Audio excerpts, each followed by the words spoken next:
오늘은 로마서 8장 15절서부터 27절까지 두 번째 단락입니다. 오늘도 쉬운 성경을 가지고 교제 나누도록 하겠습니다. 자, 찾으셨으면 다 같이 읽겠습니다. 여러분이 받은 성령은 여러분을 다시 두려움에 이르게 하는 노예로 만드는 영이 아니라 여러분을 하나님의 자녀가 되게 하는 영이십니다. 그래서 우리는 그 성령을 의지하여 아바, 아버지라고 부를 수 있는 것입니다. 성령께서는 친히 우리의 영과 함께 우리가 하나님의 자녀라는 것을 증언합니다. 자녀라면 또한 상속자이기도 합니다. 우리는 하나님의 상속자이며 또한 그리스도와 공동의 상속자입니다. 그래서 우리는 그리스도께서 누리시는 영광에 참여하기 위해 그분이 겪으신 고난에도 참여하는 것입니다. 나는 현재 우리가 겪는 고난을 장차 우리에게 나타날 영광과 비교하면 아무것도 아니라고 생각합니다. 모든 피조물은 하나님의 자녀들이 나타나기만을 간절히 기다리고 있습니다. 피조물은 허무하게 되었습니다. 그렇게 된 것은 피조물이 원해서가 아니라 그렇게 하신 하나님의 뜻 때문이었습니다. 하지만 소망은 있습니다. 그것은 피조물도 썩어짐의 굴레에서 해방되어 하나님의 자녀가 누리는 영광스러운 자유에 참여하리라는 소망입니다. 우리는 모든 피조물이 이제까지 신음하고 해산의 고통을 겪고 있다는 것을 압니다. 피조물만 아니라 성령의 첫 열매를 받은 우리들 자신도 속으로 신음하며 우리가 하나님의 자녀가 되는 것과 우리 몸이 구속될 것을 간절히 기다리고 있습니다. 우리는 이러한 소망으로 구원을 받았습니다. 눈에 보이는 소망은 소망이 아닙니다. 보이는 것을 소망하는 사람이 어디 있겠습니까? 따라서 우리가 아직 보이지 못한 것을 소망한다면 우리는 그것을 인내함으로 기다려야 합니다. 이처럼 성령께서는 우리의 약함을 도와주십니다. 우리는 무엇을 기도해야 하는지도 모르지만 성령께서는 말로 다 표현할 수 없는 간절함으로 우리를 위해 중보 기도를 하십니다. 사람의 마음을 꿰뚫어 보시는 하나님께서는 성령의 생각이 무엇인지를 아십니다. 그것은 성령께서 하나님의 뜻에 따라 성도들을 위해 중보 기도를 하시기 때문입니다.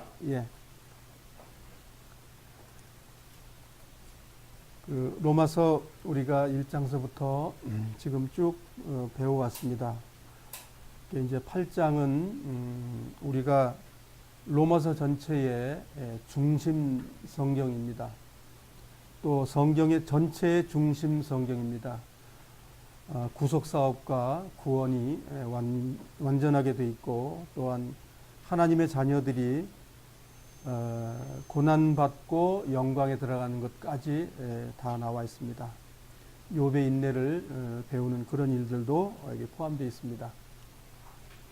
그러면 오늘 이 말씀을 우리가 15절에서 27절까지의 내용이 하나의 교리로서 그런 것이 아니고 지금 7장 초반부 중반부에서 이야기했던 율법에서 해방, 내 안에 어떤 것이 있었다. 하나님의 자녀가 됐는데도 불구하고 그것이 어떻게 해결됐냐면 8장 초반부에 그리스도 예수님 안에서 해결되는 것입니다 라고 바울이 선언하고 그 아들이 된 사람들에게 이러한 일이 있겠다라고 지금 말씀하고 있는 것입니다. 아들이 아닌 사람은 아무 소용이 없습니다. 이 성경은. 정말 하나님의 생명이 있습니까? 예수 그리스도의 보혈을 영접했습니까? 그분을 위해 살기로 나의 주인으로 결정됐습니까? 그런 사람들에게 이 말씀이 필요한 겁니다. 주님이 나의 주인이 되지 않았다면 이 말은 교리이며 나에게는 아무 상관이 없는 거야. 부모가 자식을 사랑의 편지를 썼는데 그 사랑의 편지가 다른 사람이 그것을 보고 기뻐한다면 웃음거리밖에 안 되겠죠. 그것처럼 이 로마서 8장의 내용은 정말 하나님을 주인이라고 얘기하고 그리스도의 보혈에 동참했다면 그 나머지 부분에 대해서 지금 강론하고 있는 것이거든요. 그래서 오늘 이 내용을 보면서 칠판에 쓴 내용을 정리하고 교제 나누도록 하겠습니다. 8장 우리가 이제 두 번째였는데요. 이제 다음에 세 번째가 있겠죠. 8장에 세 번째는 우리가 영화를 얻기 위한 참고 인내하는 그런 내용들이 이제 마지막 부분에 되어 있습니다. 하나님께서 너희들이 아들로서 그런 삶을 살아? 그렇다고 그러면 뭐 말할 것도 없어. 하나님께서 죽음도 이겨주셔. 고난도 이겨주셔. 역경도 모든 역경도 다 하나님이 책임져 주신다. 그런 아주 그냥 확신적인 이 서명이 있는 거죠. 하나님의. 그래서 그 하나님의 자녀로서 살지 않는데 그런 말씀하시는 게 아니고 믿는 사람은 영생을 얻었나니 그 말이에요. 하지도 않았는데 됐다는 말이 아니고 하나님의 아들의 신분으로서 그런 걸 모든 걸 다 겪고 의지하고 믿음으로 나아갔더니 하나님께 다 해준다. 그 말이지. 그냥 아무것도 안 했는데 하나님이 다 해줍니다.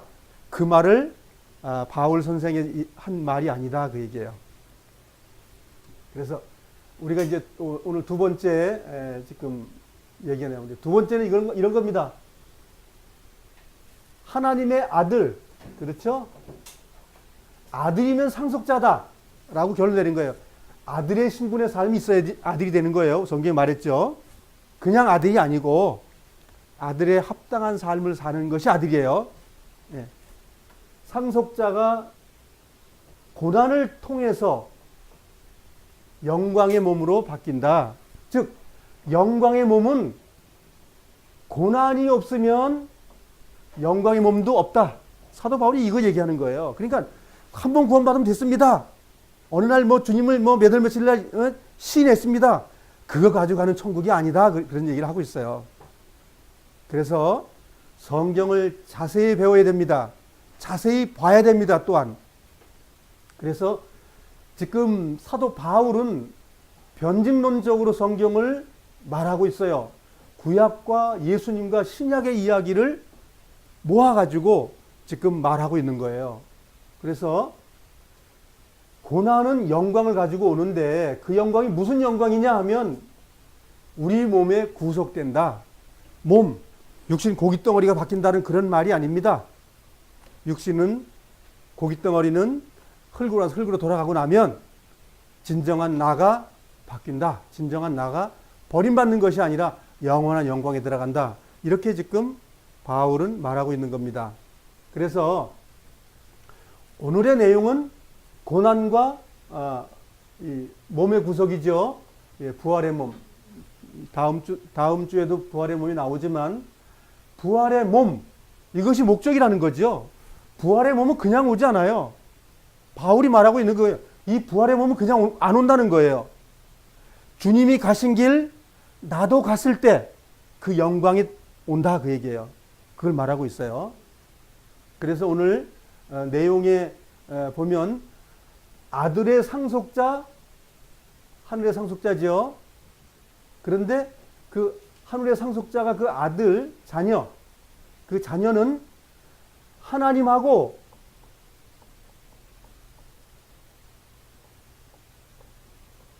나가 같다는 거예요. 같다는 거. 조건이 그거예요. 하나님이 의로우신 것 같이 나도 의롭지 않으면 같이 될 수가 없다는 거예요. 바울이 말하는 것은 쉬운 말을 하고 있지 않습니다. 그냥 말로 그냥 하나님과 내가 의롭기 때문에 같아. 그렇게 쉽게 말하는 게 아니에요. 같아지려면 의가 일어나야 돼. 이 의는 그냥 일어나지 않고 주님이 고난받은 것처럼 나도 고난받아야 같아진다는 말을 하고 있는 거예요. 그래서 지금 하나님의 자녀라는 것은 그냥 간단히 얻어지는 게 아니라는 거예요. 어마어마한 영광을 받기 위해서 어마어마한 고난도 함께 받아야 된다는 거예요. 그래서 인내로 참아야 된다는 말을 하죠. 그래서 하늘의 아들의 상속자라면 고난 참아야 된다. 고난은 통과해야 된다. 그 말하고 있죠. 그리고 자, 이 아들들이 나타나길 바라 얼마나 피조물들이 바라고 있냐면 이 피조물들은 에덴 동산에서 아담이 하나님을 거부할 때 왕이 망가졌기 때문에 그 신하들도 함께 망가진 것처럼 신령으로 만들어진 모든 것이 육체가 돼버린 거예요. 이 피조물들도 육체가 된 거예요. 즉 죄악 세상 속에서 하나님을 거부하는 그런 모든 사물 속 같이 있는 거예요. 그래서 이 피조물들도 저주 같이 받은 거예요. 이건 물질적으로 말할 수 있는 것이 아니라 영계의 개념으로 말하고 있는 거예요. 근데 이 하늘의 아들들이 복원이 되고 회복이 된다면 이 피조물들 모두가 다 회복된다는 거예요. 그래서 에덴 동산의 회복이라고 말하는 거예요. 고대한다. 바울이 그걸 구약에 있는 내용을 끌고 와서 너희들 하나님의 자녀로 온전하게 살기만 한다면 이 피조물이 얼마나 고생하고 있는 줄 알아? 그것들이 다 회복될 거야. 이런 말을 하고 있는 겁니다. 그래서 피조물의 부활이죠. 그것도 새로운 세계가 그들도 펼쳐지는 거예요. 그리고 네 번째가 몸의 구속. 자, 몸의 구속이 육신인가요? 잘 생각해 보세요. 육체. 자, 몸의 구속이 이걸 말하고 있는 건가요? 바울은 몸하고 육체하고 이건 구분하고 말하고 있는 거예요. 자, 육신과 육체는 뭐예요? 죄를 지을 수밖에 없는 그 어떠한 것을 얘기하는 거예요. 그리고 구속받는 몸은 그 얘기를 하는 게 아니라고요. 하나님을 사랑하고 하나님을 영접하고 사랑했던 그러한 인격체가 바뀌는 거예요. 그것을 몸의 구속이라고 지금 바울은 말하고 있는 겁니다. 그래서 흔히 이거 땅 속에 들어갔다가 어느 날 이거 하나님께서 땅 헤쳐가지고 다시 만들어줄 것 그거 아니에요. 그렇게 생각하지 마세요. 그래서 내 몸이 죄와 갈등하고 있는 두 갈등이 있다. 거기에서 완전한 갈등이 있는 게 완전히 없어지고 완전한 주님만 사랑하고 죄가 조금도 없는 그것으로 부활의 몸으로 바꿔주겠다. 그걸 지금 바울이 변증하고 있는 거예요. 그러니까 바울이 이걸 말하자면 확증해 주는 거예요. 이거야. 하나님 말씀하신 것이 이거야. 너희들이 어떠하게 되면 이거야. 이거 받을 수 있는 거야. 이렇게 말하고 있는 겁니다. 그리고 마지막에 성령께서 중보의 기도를 해주고 있다. 그렇게 살기를 원하고 고난받고 참고 인내하는 그들 속에 하나님이 역사하시고 그 일을 이루시기 위해서 함께 하신다. 멍에를 함께 맨다는 말하고 똑같은 말입니다. 성령의 중보, 성령님이 따로 있나요? 따로 없습니다. 하나님이 하시는 일이에요. 하나님이 역사하고 있는 거예요. 하나님이 구원하시고 하나님이 육체가 돼서 죽으셨고 하나님이 고난받으셨고 하나님이 일하고 있는 거예요. 무슨 능력으로? 성령이라는 신령한 말씀으로. 말은 능력이에요. 우리가 63빌딩을 지을 때도 얼마나 설계 도면이 좋았어야죠. 그것도 옛날 얘기예요. 지금 제일 높은 빌딩이 우리나라에 어디에 있죠? 잠실에 몇 층이에요 그게? 150 몇 층이죠? 120 몇 층입니까? 자, 우리나라 제일 높은 빌딩이에요. 그게 어떻게 세워졌죠? 말씀으로 세워진 거죠. 그 말씀은 뭐죠? 설계. 설계가 뭐죠? 말이에요. 말. 법칙이란 말이죠. 그러니까 조그만 집을 짓는 것 중 강아지 집을 져도 옆에 파는 몇 센치에 몇 센치, 위에 덮개 물 이렇게 덮는 것도 몇 센치에 몇 센치, 크기는 어떻게, 각도는 얼마큼. 그 뭐죠? 조그마든 크든 설계 도면이 필요한 거예요. 그 설계 도면이 뭐예요? 그게 말씀인 거예요. 그게 능력인 거예요. 그게 영인 거예요. 그래서 하나님께서 성령이라고 말하는 것은 하나님이 하고자 하는 그 말의 능력이 나간 것, 그게 성령이에요. 근데 그 성령이 우리 안에 와서 뭐라고 말씀하셔요? 너 내가 피 흘려 죽었기 때문에 내가 어떻게 된다고요? 이거 믿기만 하면 뭐라고요? 성령 받은 것이고 죄사함 받은 것이고 새 생명 받은 것이고 새 사람 되는 시작이다. 이렇게 받은 거예요. 그게 성령님을 받은 거예요. 우리가. 즉 말씀을 받은 거예요. 우리가. 여러분 주님 말씀 받아가지고 뭐 이상하게 생긴 거 있어요? 기쁜 거 외에는 아마 다른 게 없었을 거예요. 참 기쁘다. 이제 좀 안식을 한다. 내가 죄 때문에 고통당했는데 하나님의 심판에 내가 머물렀는데 그 심판을 내가 피하게 됐구나. 얼마나 큰 기쁨이 있었냐고요. 근데 그거 외에 다른 거 있었어요? 신비주의자들이 말하는 그런 거 받은 분 여기 계신가요? 어떤 분은 뭐 피를 뒤집어 써가지고 구원받았다는 분 여기 한번 오신 분 있었어요. 그건 다 가짜입니다. 하나님 말씀으로 거듭나지 않은 건 다 가짜예요. 그 신령하게 그 이야기하는 사람들 말은 들으면 참 고상하잖아요. 어찌 저런 경험을 했을까? 사도 바울 받은 건 가능해요. 사도 바울도 조금 지나서 그게 있었나요? 사도 바울도 하나님이 그 일을 하는 걸 마무리 지셨어요. 그래서 고통당하고 병 고치는 것도 안 됐습니다. 하나님이 하시는 거예요. 바울이 한 것이 아닙니다. 그래서 바울은 성령은 뭐라고 말을 해요? 끝까지 있는 것이 아니고 그 은사가 하나님 필요한 만큼 쓰고 하나님 걷어가신다 그 얘기예요. 은사주의자들은 아닙니다. 지금도 하나님은 그런 일을 통해서 역사하십니다. 그러면서 돈 많이 끌어모으고 아주 흰 옷을 쫙 빼입고 빼구두까지 입고 장풍을 날리고 소리를 질러가면서 그것이 무슨 하나님의 역사예요? 그것이 귀신들의 역사죠. 그 속에 하나님의 기쁨이 있습니까? 죄사함의 영광이 있습니까? 아니죠. 귀신들의 이야기만 있어요. 그래서 돈을 차에다 그냥 가득 싣고 오는 그 일만 생깁니다. 돈이 뭡니까? 세상 것이고 하나님 것이 아니에요. 하나님하고 아무 관계없는 거예요. 그 베니힌이라는 사람은 자가용 비행기가 있습니다. 얼마나 큰 자가용 비행기인지 아시죠? 잘 모르세요? 미국의 대통령이 뭐 타고 다녀요? 전용기 타고 다니죠. 그게 뭐예요? 747 그런 큰 어마어마한 300명이 제일 큰 비행기. 베닌이라는 사람이 장풍을 내서 사람을 쓰러뜨리게 하고 괴성을 지르게 하는 그 일을 했더니 돈을 얼마나 많이 갖고 오는지 그 비행기 큰 걸 끌고 다니고도 남을 돈이 그냥 쌓여 있는 거예요. 그게 하나님의 역사예요? 하나님의 사람이 그런 걸 누리게 돼 있어요? 성경 몇 장 몇 절에 주님은 머리 둘 것도 없다고 하셨고 이 땅에 가지고 취할 것이 하나도 없다고 그랬어요. 그 예수 믿는 사람들이 이렇게 많은 걸 취하냐고요. 우리가 전에 다녔던 그 모임도 다 취하는 모임이었습니다. 하나님의 영광을 취하는 것이 아니고 뭘 취했죠? 세상의 영광을 취했던 곳으로 나온 사람들입니다. 즉 우리가 거기서 또한 구원받았습니다. 감사하죠? 성령의 능력입니다. 왜 어떻게 하나님이 강제로 우리 끌고 왔어요? 우리가 원했기 때문에 구원받아진 거예요. 그래서 그 중보의 기도가 무엇인지도 좀 배우겠습니다.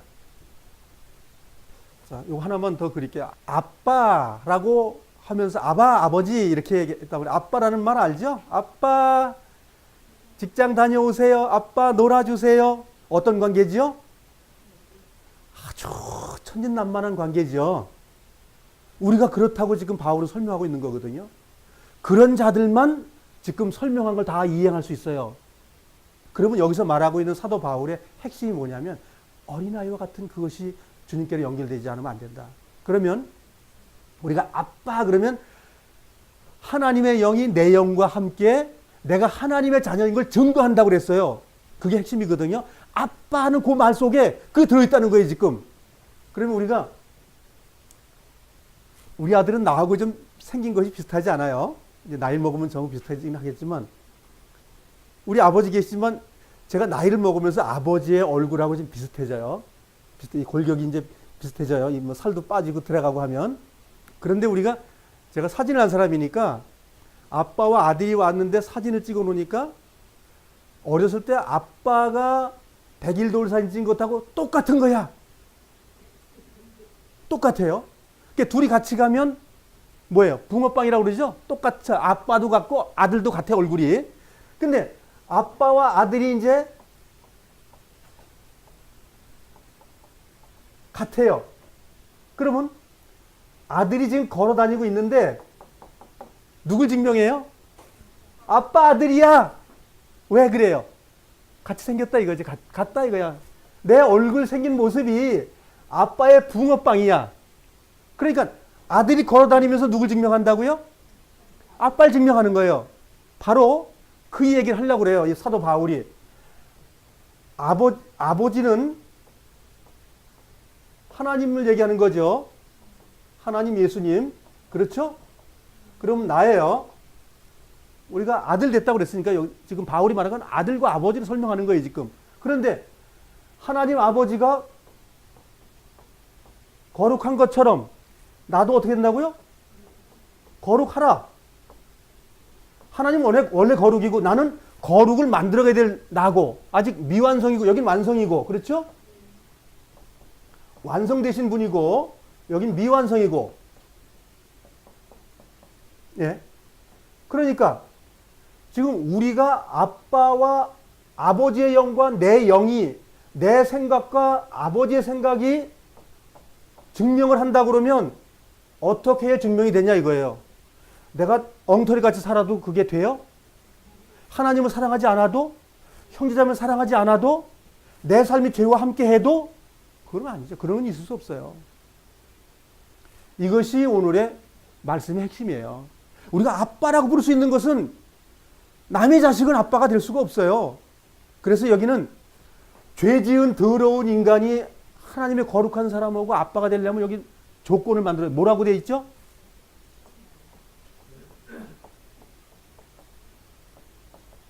양자의 영이라고 지금 성경은 말하고 있는 거예요. 양자. 죄인이 감히 하나님을 증명하는 일이 된다면 그거는 양자의 영을 받아야만이 된다. 양자는 예수님의 영이죠. 예수님의 영, 예수님의 마음, 예수님이 하신 일. 예? 영 그러면 무슨 너무 말하자면 신비주의적인 사람들이 말하는 걸 생각하지 마세요. 하나님의 마음이고 내 생각이고 나의 마음이고 그거예요. 그것이 된 것이 아들이고 아들이 어린아이로서 부모에게 말할 때 아빠라고 정감 있게 말할 수 있는 거예요. 그래서 양자의 영은 예수님을 통해서만이 그 일이 된다라고 예수님을 통해서만이 거룩함이 이루어질 수 있다라고 말하는 것이에요. 이것이 오늘 이렇게 되면 나머지 부분은 뭐 다 이해되는 겁니다. 여기 이해 안 되면 안 되는 거예요. 즉 뭐예요? 아들 안 된 사람은 아무 소용이 없고 양자의 영을 통해서 아들이 된 사람만 아빠, 아버지라고 할 수 있다. 이게 그래서 그런 결과가 일어나면 하나님께서 요거 내 아들이야, 요거 내 아들놈이야 라고 기뻐한다 이거야. 길 다니면서 같이 생겼으니까 누가 물어보면 아이고 아빠 붕어빵이야 그러면 그래 이건 내 아들이요 내 아들. 예. 하나님이 그러신다는 거예요. 우리의 삶이 거룩해야만이 하나님께서 내 아들이다라고 말한다는 거예요. 이게 오늘의 핵심이에요. 죄 지어가면서 아빠, 아버지 소용없어요. 나는 널 도무지 알지 못한다. 난 널 모른다. 이런 것이 성경이에요. 자, 15절서부터 보도록 하겠습니다. 자, 15절 같이 한번 읽겠습니다. 시작. 여러분이 받은 성령은 여러분을 다시 두려움에 이르게 하는 노예로 만드는 영이 아니라 여러분을 하나님의 자녀가 되게 하는 영이십니다. 그래서 우리는 그 성령을 의지하여 아빠, 아버지라고 부를 수 있는 것입니다. 자, 이제 뭐 읽으니까 다 이해되잖아요. 그렇죠? 하나님께서 우리를 성령을 말씀을 주셨기 때문에 하나님께서 너 내 아들이다 라고 말할 수 있다는 거예요. 하나님의 영과 내 영이 통한다는 게 무슨 뜻이에요? 무슨 뭐 신비주의자들이 말하는 뭐 들어왔다가 나왔다 해요? 머릿속에? 하나님 말씀을 보고 깨닫고 믿고 의지하고 나아가는 것, 그거 얘기하는 거예요. 이걸 신령하다고 말하는 사람들이 성경을 이상하게 말하기 때문에 그렇게 말 나온 거지. 그냥 간단하게 하나님께서 우리에게 신령한 말씀 주셨네. 그걸 내가 받아들였네. 신령한 말씀은 뭘 받아들이신 거예요, 우리가? 예수 그리스도의 십자가의 보혈로서 죄 사함 다 끝내놨다. 그걸 믿으면 그 다음서부터의 영의 생활, 죄에서 벗어나는 생활, 그게 다 된다라고 지금 뭐 5장, 6장, 7장에 다 말하고 있잖아요, 성경에서. 근데 이것을 마귀가 어떻게 바꾸냐면 신령한 영이라는 걸 자꾸만 다른 쪽으로 가기 때문에 이제 사람들 마음속에 헷갈리는 거예요. 야, 그러면 특별히 사는 게 따로 있나 보다. 야, 어떤 형제자매는 그냥 뭐 죄도 안 짓고 산대.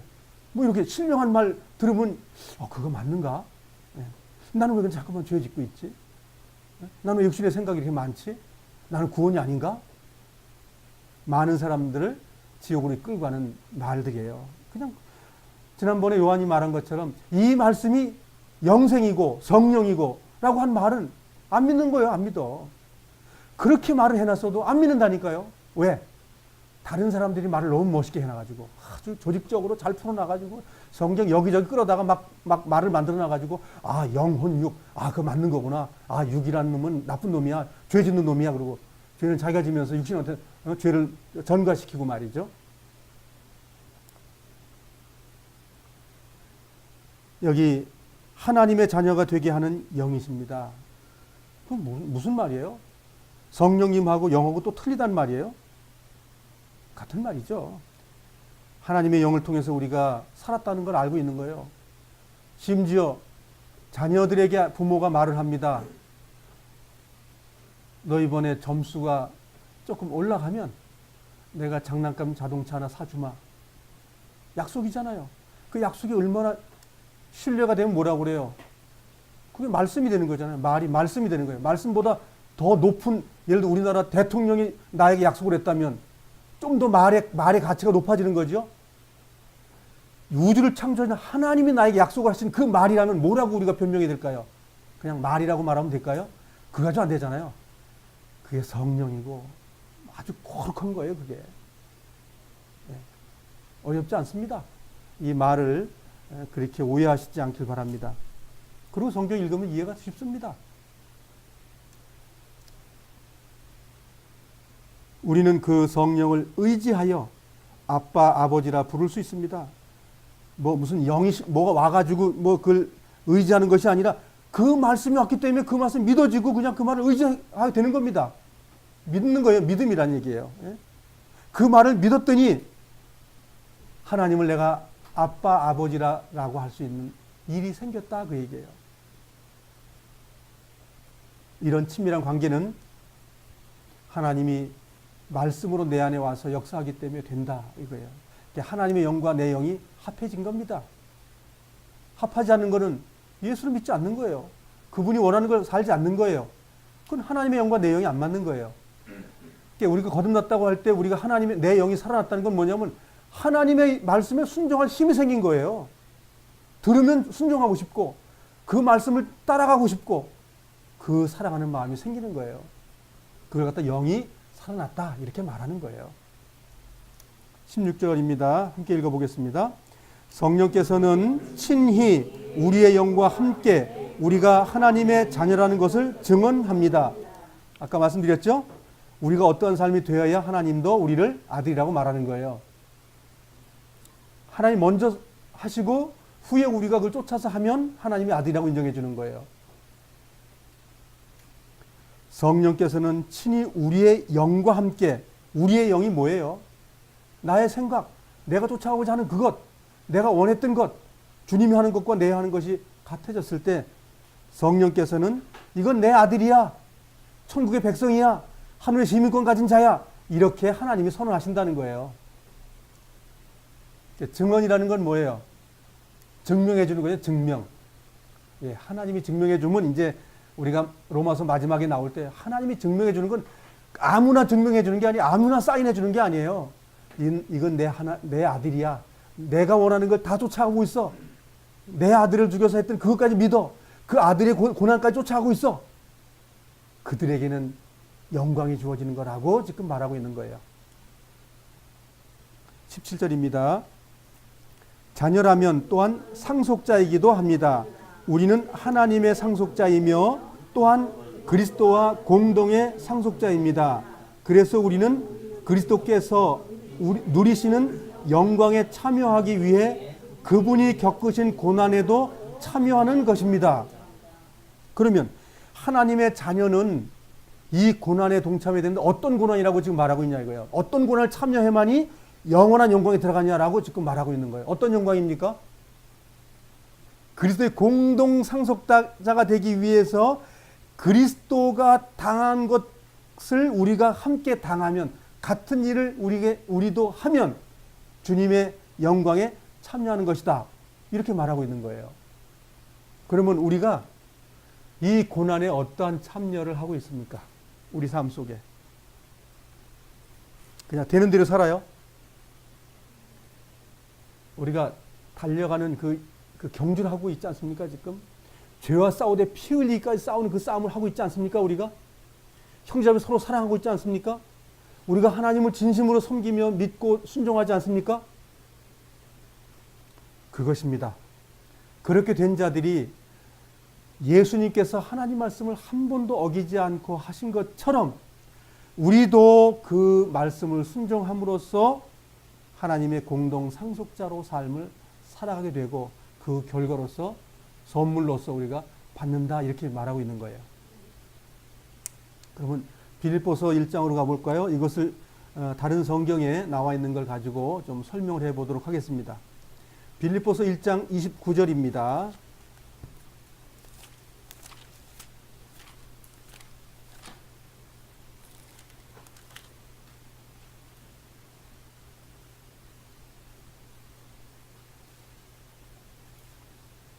신약성경 319페이지입니다.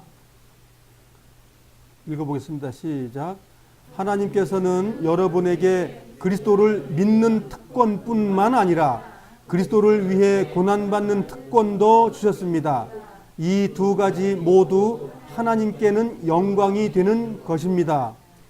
예수님이 고난받은 것과 우리가 고난받은 것이 특권이다 그거예요. 특권, 특별한 뭐예요? 권리라는 말이에요. 그러니까 우리가 고난 안 받으면 고난이 하나님의 특권에 지금 안 들어가 있는 거죠. 근데 이게 빌립보 교회가 말한 거예요. 우리가 지금 배우고 있는 건 로마의 교회에 지금 얘기한 거죠. 자, 빌립보 교회도 똑같은 말을 하고 있더라고요. 그럼 데살로니가 교회는 말하지 않을까요? 데살로니가 전서 3장 3절로 가겠습니다. 데살로니가 전서 3장 3절입니다. 3절입니다. 시작. 우리가 그를 보낸 것은 여러분 중에 그 어느 누구도 고난 때문에 믿음이 흔들리지 않게 하기 위함입니다. 여러분은 우리가 이러한 고난을 받아야 한다는 것을 잘 알고 있을 것입니다. 바울의 지금 교사의 은사가 뭐예요? 주님의 고난 참여해야 돼. 그거 꼭 해야 되는 거야. 그거 안 하면 영광도 없어. 그렇게 말하고 있는 거예요, 지금. 데살로니가 후서 1장 5절에도 한번 보겠습니다. 자, 데살로니가 후서 1장 5절 읽겠습니다. 시작. 이 모든 것이 하나님께서 바르게 심판해 주시는 것을 증언하고 있습니다. 하나님께서는 여러분이 고난을 겪는 것을 통해 하나님 나라에 들어갈 자격을 얻게 하십니다. 점점 더 확실하죠? 그거 없이는 갈 수 있다는 거예요? 그거 없으면 못 가는 거예요. 그거 없이 못 가는 나라가 하나님 나라예요. 자, 디모데 후서로 가겠습니다. 여긴 데살로니가 교회에다 말한 것이고 이제 개인에게 말하고 있습니다. 디모데 후서 1장 8절입니다.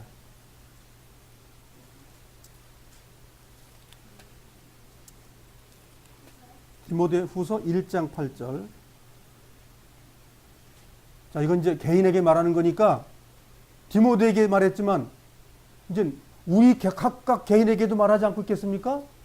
우리가 등록 때 그때 당시에 우리 이 모임 있었으면 이럴 거예요. 바울께서 강동 모임에게도 말한다. 이렇게 에? 너희 정말 고난에 동참하지 않으면 너네 거기 못 가는 거야. 자, 8절 읽겠습니다. 시작. 그러므로 우리 주 예수님을 증거하는 것을 부끄러워하지 마십시오. 또한 주님을 위해 감옥에 갇힌 나에 대해서도 부끄러워하지 말기 바랍니다. 오히려 복음을 위해 함께 고난을 받으십시오. 하나님께서 이 모든 것을 할 수 있는 능력을 주실 것입니다. 우리에게 그거 할 수 있는 능력 주신답니다. 2장 3절로 가겠습니다. 그 다음 장으로 2장 3절 시작. 예수 그리스도의 훌륭한 군사답게 지금 우리가 받는 고난을 함께 겪으십시오. 예, 함께 겪으랍니다. 이거 안 하면 안 되는 모양이에요. 꼭 하라는 모양이에요, 이거를. 12절 읽겠습니다. 우리가 계속 참으면 주님과 함께 왕노릇할 것입니다. 우리가 주님을 모른다고 하면 주님 역시 우리를 모른다고 하실 것입니다. 예, 그 고난이 뭐라고요? 그 고난이 왕권이랍니다. 그렇게 주님과 함께 사는 게 주님의 나라에 사는 거랍니다. 우리가 육신의 몸을 이 땅에 사는 것이. 왕권 다른 데가 찾지 마시고 부활돼가지고 와가지고 무슨 뭐 새롭게 뭐 해가지고 뭐 철장 다스리는 거 생각하지 마시고 지금 우리가 하나님 말씀으로 죄를 이기는 철장에 다스리는 삶을 살고 있는 거예요. 우리가 이 마감하는 것, 이게 천년이라는 기간이에요. 하루가 천년 같고 천년이 하루 같은 이랑까지 잊지 말라. 예, 그겁니다. 베드로가 말한 것을 한번 보도록 하겠습니다. 베드로전서 2장 21절입니다.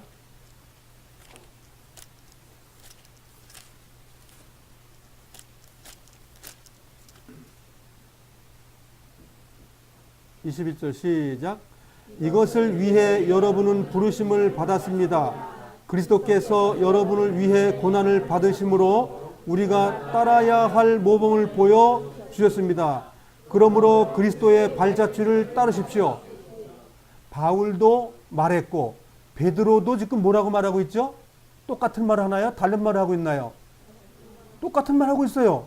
예, 똑같은 말 합니다. 4장 1절로 가겠습니다.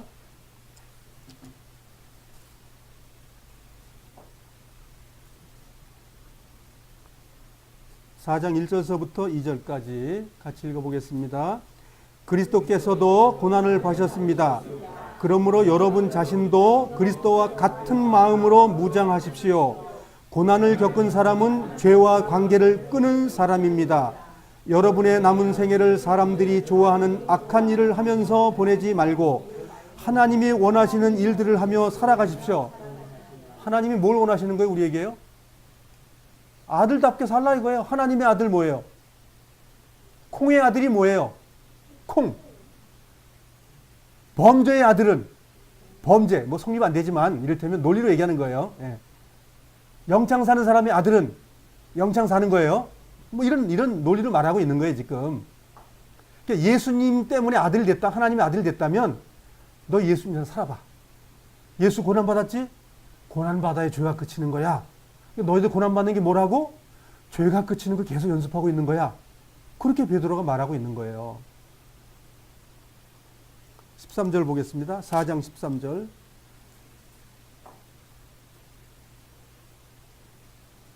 시작. 그리스도의 고난에 참여하게 됨을 기뻐하시기 바랍니다. 그리스도께서 영광 중에 다시 오실 그날에 여러분은 기뻐하고 즐거워할 것입니다. 14절. 그리스도의 이름 때문에 모욕을 받는다면 그것은 도리어 복입니다. 이는 영광의 영이신 하나님의 성령이 여러분과 함께 계셨다는 표시이기 때문입니다. 예, 좋다. 예, 고난받았다는 증거는 성령님이 함께 하신다는 걸 증거랍니다. 예? 그래서 예수 믿는 사람이 죄 짓고 있으면 저분은 하나님과 함께 있지 않은 사람이다. 저 사람은 하나님의 나라에 살지 않고 있구나. 왕의 아들로 살지 않고 죄놈의 그 왕국에 살고 있구나. 이걸 알겠죠? 그게 보인다고 그랬어요. 주님이 하신 말씀이 그거잖아요. 그 사람이 뭘 했는지 모르지만 그 사람의 열매를 보고 그 나무가 무슨 나무인지 알았다. 이렇게 말씀해 주셨어요. 이건 만고의 진리입니다. 그래서 어떤 사람이 얼마 전에 죽었는데 그 사람이 어떻게 살았습니까? 하나님의 사람으로 살았어요? 그럼 그 누구의 사람으로 사는 거예요? 지금 살고 있는 그 사람들은 누구의 삶을 살고 있을까요?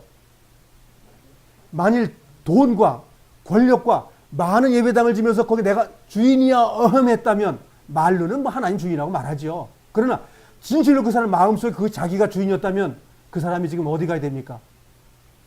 성경은 극명하게 하나님의 나라에 못 들어간다고 말하고 지금 하나님의 나라에 살지도 않는다라고 말하고 있어요.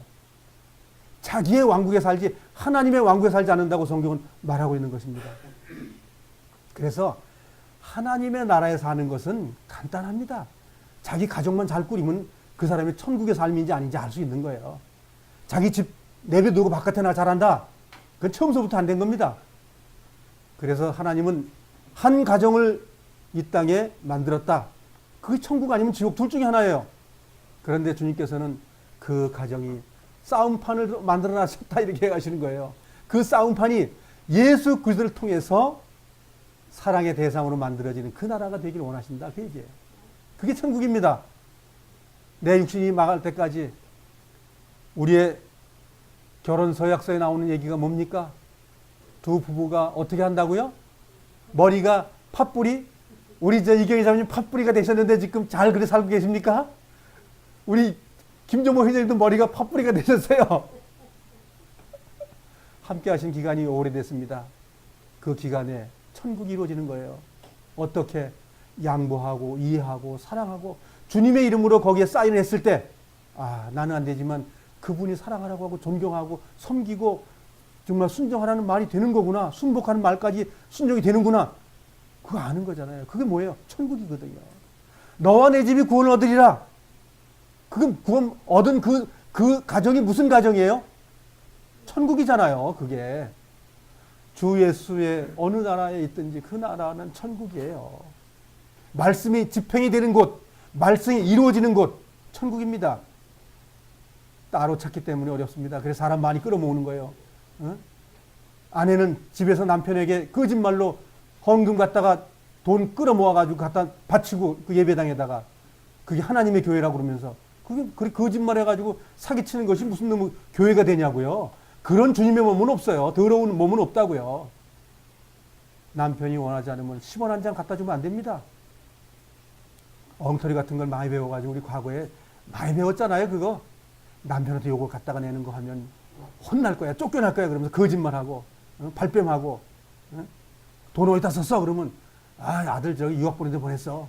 아들 학자금으로 줬어. 뭐 이런 거짓말하고 생활비가 이달에 좀 많이 들어갔네. 이런 거짓말도 해가면서 살아가는 거죠. 그것은 마귀의 나라에서 사는 거예요. 마귀의 나라에서.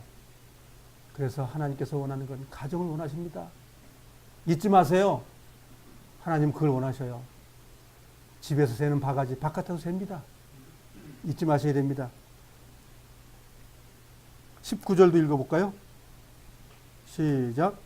그러므로 하나님의 뜻에 따라 고난받는 사람들은 하나님께 자기 혼을 맡겨 두십시오. 하나님은 우리를 지은 분이시니 우리 영혼을 지켜주실 것입니다. 흔들리지 말고 옳은 일에 계속 힘쓰시기 바랍니다. 여기서 뭘 만들었다는 거예요? 죄 짓는 거 만들었다고 지금 저 베드로 사도께서 말하고 있나요? 새 사람 만들어줬다는 거예요. 바울이 말한 것처럼 죄 짓는 본성이 있고 하나님 영을 쫓아가는 그 두 가지 본성이 있었다는 거 아닙니까? 그 새로 지어진 그거 말하는 거예요. 그래서 옳은 일로 갈 수 있는 것을 선택하고 쫓아가라는 겁니다. 5장 9절로 가겠습니다. 9절 10절 같이 읽어보겠습니다. 시작. 마귀에게 지지 말고 믿음에 굳게 서 있기 바랍니다. 온 세상의 모든 성도들도 여러분과 같은 고난을 겪고 있습니다. 힘든 고난은 잠시 동안입니다. 이후에 하나님께서는 모든 것을 바르게 세우실 것입니다. 여러분의 뒤에서 받쳐주시고 든든하게 세워주셔서 결코 넘어지지 않게 하실 것입니다. 은혜를 주시는 하나님께서 그리스도 안에서 함께 영광을 누릴 수 있도록 여러분을 친히 부르셨으니 그 영광이 영원토록 함께 하실 기도드립니다. 잠깐 다시 그림을 그려볼게요. 나가 있었는데 여기는 육체가 됐다는 것, 즉 범죄하는 본성이죠. 죄의 본성. 이렇게 있었어요, 우리가. 그래서 이걸 갖다가 에덴 동산에서 이걸 갖다 이런 상태를 죽었다. 이걸 죽음이라고 보는 거예요. 땅속에 들어갔다는 의미의 얘기가 아니라 죽었다라는 말입니다. 죽었다는 말인데 하나님께서 이걸 살리기 위해서 예수님이 돌아가시고 부활승천하시고 예수님의 보혈 때문에 여기에 새 사람을 지었다는 거예요. 자, 이렇게 된 거죠. 자, 이래서 이렇게 된 것이 이 땅에 지금 살고 있는 거예요. 그래서 이거 쫓아가지 말고 새 사람을 쫓아가라. 이렇게 쫓아가는 사람에게 지금 로마서 8장 후반부에 영화가 있는 거예요. 영화. 이렇게 살아가는 사람에게 죽음도 이겨줘, 고난도 이겨줘, 뻘개 벗은 것도, 헐 벗은 것도, 고난도 다 이겨주신다고, 도와준다고 말하는 거예요. 이걸 도와준다는 게 아니라 요걸 도와주겠다고 요렇게 했을 때 베드로도 그 말 똑같이 하고 있는 거예요. 요거를 이제 예수님이 하신 말씀으로 제가 다시 돌아갈 거예요. 그렇기 때문에 우리가 요런 것을 분별하지 못하고 우리가 성경을 이해하면 이해가 안 되는 거예요. 짬뽕밥이 돼버리는 거예요. 응? 이게 구별이 되면 얼마나 간단하냐고요. 아, 내 안에 그 두 개 있다고 선언했지. 바울이 가르쳐 줬지.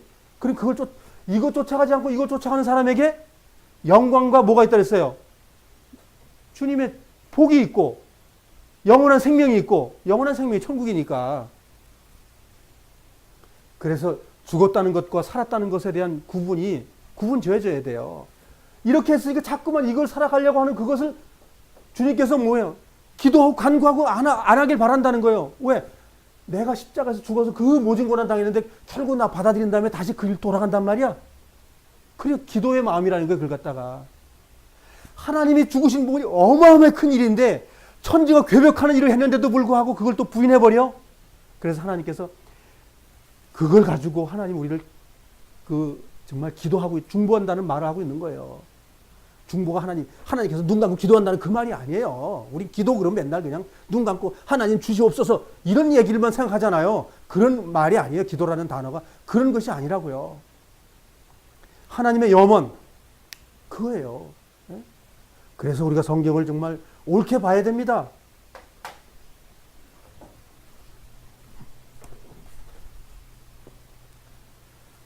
자, 이렇게 이제 바울과 베드로가 말했는데 그렇게 말한 근거는 어디서부터 왔느냐 이거예요. 하나님께로부터 온 거죠. 자, 마태복음 5장으로 가겠습니다.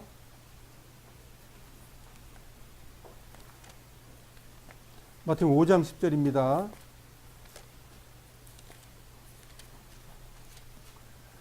제가 말씀드렸잖아요. 산상소훈은 신약성경 전체가 해설서다 얘기했죠. 신약성경 전체가 이 산상수훈을 설명하고 있어요. 해설서란 말이죠. 해설서.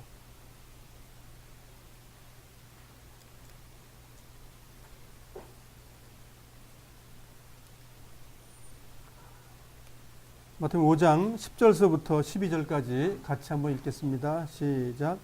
의롭게 살고자 하다가 박해를 받는 사람은 복이 있다. 하늘나라가 그들의 것이다. 사람들이 나 때문에 너희를 모욕하고 박해하고 온갖 나쁜 말을 할 때 너희에게 복이 있다. 기뻐하고 즐거워하여라. 하늘에서 너희 상이 크다. 너희보다 먼저 살았던 예언자들도 이처럼 박해를 받았다. 그런데 지금 박해를 받는 것이 복이라고 그랬는데요. 그리고 그게 하늘나라가 그들의 것이다. 박해받는 것이 하늘나라의 몫이라는 거예요. 그럼 뭐예요? 박해받는 게 천국의 삶이라는 거예요. 틀려요, 말이? 우리는 천국 꼭 따로 가서 받는 거라고 자꾸만 생각하기 때문에 성경을 그렇게 안 본다니까요. 아, 그렇게 사는 게 천국의 삶이구나라고 얘기를 하면 쉬운데 그렇게 안 하고 그냥 계시록에 있는 그 말 때문에 천년 동안 왕노릇한다. 그 말만 가지고 그냥 하니까 모든 걸 다 그쪽에 다 붙이는 거예요. 지금의 삶이 천국의 삶인데, 지금의 하나님과 동행하는 거 천국인데, 그 영생의 삶인데 그렇게 생각 안 하더라 이거예요. 그건 마귀의 작품 때문에 그렇습니다. 예, 마태복음 25장로 가겠습니다.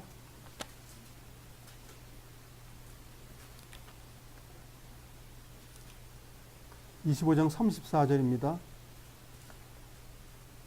25장은 의인 중에서 악인을 갈라내는 하나님의 심판의 말씀입니다. 계시록에 나와 있는 7교회가 똑같아요. 이기지 못하면 다 버려진다. 그 말하고 같은 말이거든요. 마태복음 25장의 내용은 열처녀의 비유하고 달란트 비유하고 양과 염소의 그 가르는 내용이 세 가지 내용이 다 하나의 내용입니다. 하나. 똑같은 내용입니다. 그것이. 이것을 따로따로 얘기하면 안 돼요. 이게 하나 묶음이에요. 하나. 그 중에 하나에서 얘기하는 내용이 뭐냐면 의인 중에서 악인을 갈라내는데 창세로부터 준비된 것을 준다. 이렇게 말하고 있는 거예요. 34절 읽겠습니다. 시작. 그때 왕이 오른쪽에 있는 사람들에게 말할 것이다. 내 아버지로부터 복을 받을 너희들이여 와서 세상이 만들어질 때부터 하나님께서 너희를 위해 준비하신 나라를 물려받아라. 예. 물려받아라 그랬는데 여기에 이제 세 가지의 내용이 나왔단 말이죠. 세 가지 내용이 뭐냐면 열 처녀의 비유, 25장 전반부가 열처녀의 비유입니다. 두 번째가 달란트 비유입니다. 세 번째가 양과 염소에 분별되는 그 분리입니다. 그런데 여기에 예수를 하나도 안 믿은 사람 중에서 잘라낸 것이 아니라 예수님을 주님 했던 사람들을 잘라내는 내용이 나오는 거예요. 근데 그것도 언제냐면 예수님이 잡혀가기 바로 전에 말씀드려요. 난 죽으러 간다. 그러면서 얘기한 거예요. 얼마나, 이거 유언이란 말이에요, 유언. 그런데 하나님 말씀을 가볍게 여기는 거예요. 그래서 아무나 그 나라를 물려받는 것이 아니다. 그 얘기예요. 40절로 가보겠습니다. 마태복음 25장 40절입니다. 읽겠습니다. 그때 왕이 대답할 것이다. 내가 너희에게 진정으로 말한다. 보잘것없는 사람에게 한 일, 곧 너희가 이 형제들 중 가장 보잘것없는 사람에게 한 일, 곧 나에게 한 것이다. 그런 사람이 영생의 삶이라는 거예요. 그것이. 그래서 뒤로 46절로 가겠습니다. 46절. 이 사람들은 영원히 형벌을 받게 될 것이다. 그러나 의로운 사람들은 영원한 생명에 들어갈 것이다. 자, 하찮고 별 볼 일 없는 사람을 사랑했더니 그 사랑이 결과가 뭐예요? 영원한 생명으로 들어가는 일이다 이거예요. 그러면 영원한 생명에 들어가는 일이 단 하나 한 형제를 사랑했기 때문에 들어간다는 말이에요? 아니죠. 그 삶을 하찮게 하는 그 영원한 내 육신을 살았던 모든 삶 속에 그것이 영원한 생명이라는 거예요. 육신이 마감되면 그 영원한 생명이에요. 그냥 주님과 함께 하는 거예요.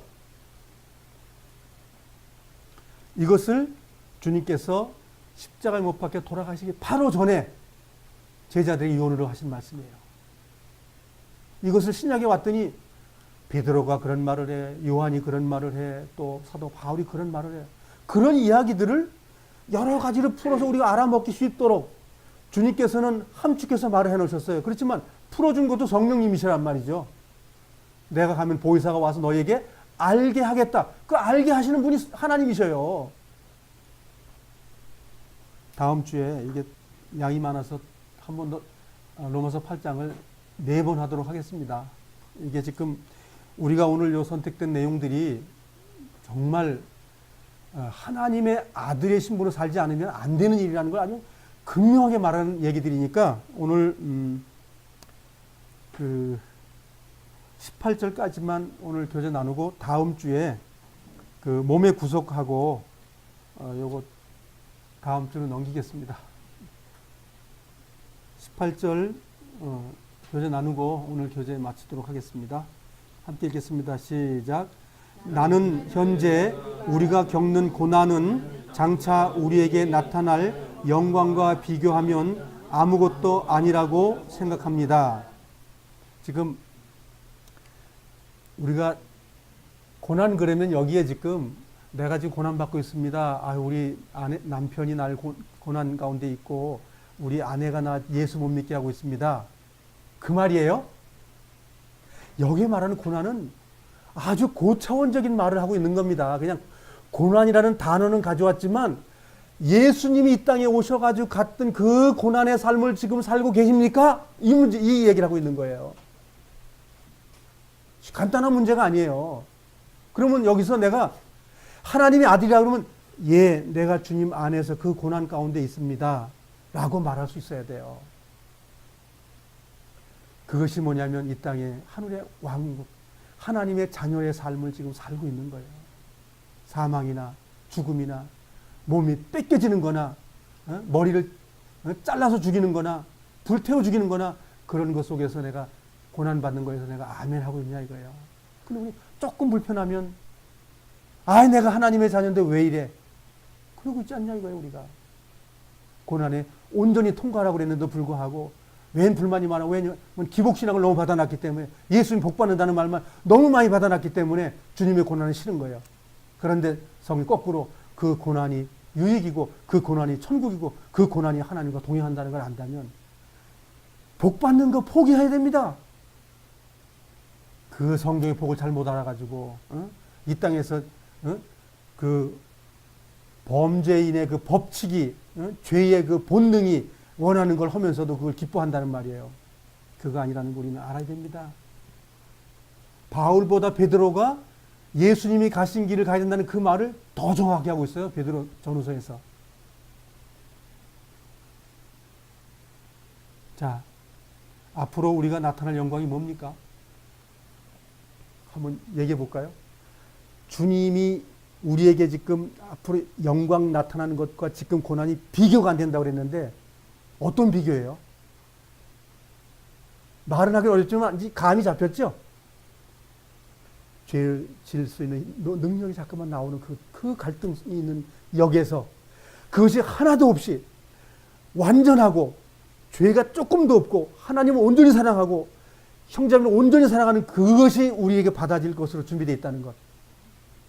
그래 어떻게 좋게 비교를 할 수 있어요? 어떻게 감히 비교가 되냐고요. 그래서 바울이 빨리 거기 가고 싶은 거예요. 이 육체의 나머지 이 죄질 수 있는 그 능력을 가지고 있는 이것에서 끝내주는 것. 그 절반 있는 것 절반을 딱 잘라가서 갖다 버리는 거예요. 그 버릴 때 우리가 어떻게 돼요? 이 육신이 땅으로 본래 왔던 곳에 다시 돌아갔을 때 그것도 같이 끝나는 거예요. 그것 때문에 영광에 들어가고 또 버려지기도 하고. 그러니까 영원한 아까 우리 버려지는 것과 영원히 주님께 가는 것, 영원의 형벌과 영원한 영광이라는 게 같은 내용이에요. 지옥과 천국이라는 말이 다 그 말이에요. 그게. 그래서 우리는 이 땅에 사는 이 육신의 때를 살아갈 때에 주님이 가신 길을 똑같이 가는 사람이라야 하나님의 사람이에요. 그렇게 해야 우리가 생을 마감할 때 주님께서 나를 부르러 오셔요. 자, 여기까지 교제 나누고 다음 주에 다시 로마서 후반부 교제 나누도록 하겠습니다.